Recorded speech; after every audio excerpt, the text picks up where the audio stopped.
Today is a really important day, and this is our European conference on brain injury in sport, and the main focus is on concussion. And I think people don't realise that concussion is a brain injury. So we've brought together all the experts from the US and from across Europe to really raise the awareness and educate people about concussion in sport. People don't know what a concussion is. They don't know when they get a knock to the head and they feel dizzy, or they get not necessarily get knocked out, but feel dizzy or nauseous. And some of those signs and symptoms mean they're having a concussion.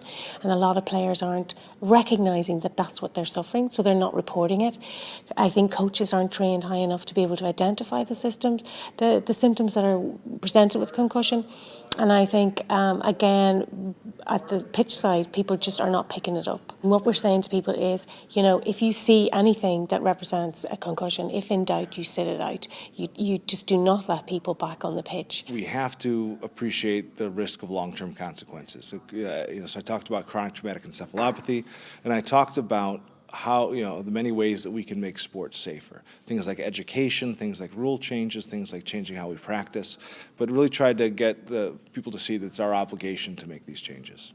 When you have half of people in contact sports each season getting this injury, an injury to their brain, the most important part of their body, it's a crisis because we do not have it under control. People are still dying short term, they're getting dementia.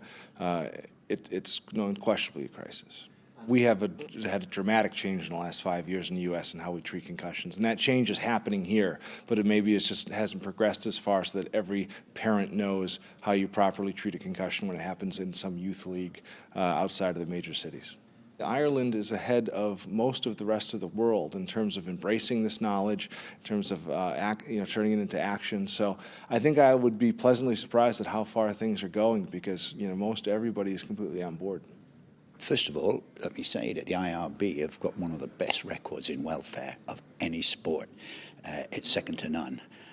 The message that they're sending out, and this is dreadful and it's very sad for sport, just at this time when there's all this great worry about concussion and we still don't know an awful lot about it, they are sending out a message to every other sport and every other sportsman that in 5 minutes you can clear and say somebody who has shown signs, even minor signs, of concussion, that they can go back onto the field. We have to start spreading this to everybody, and it's already started, and I think it's just been great, the quality of the speakers here who've got that it's education, education, education. One of the reasons I brought the 5-minute test in was because the players were refusing to come off for the doctor, and the coach was shouting in his ears, "Don't take him off. No, that's our goal kicker. You can't take him off."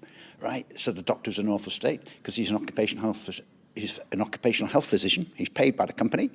And we know from research done in America, the occupational health physician will come down in favor of the company. Quite ethically, and it's just a subconscious thing. But once we educate the players and educate and empower the doctors, and that's what we're learning.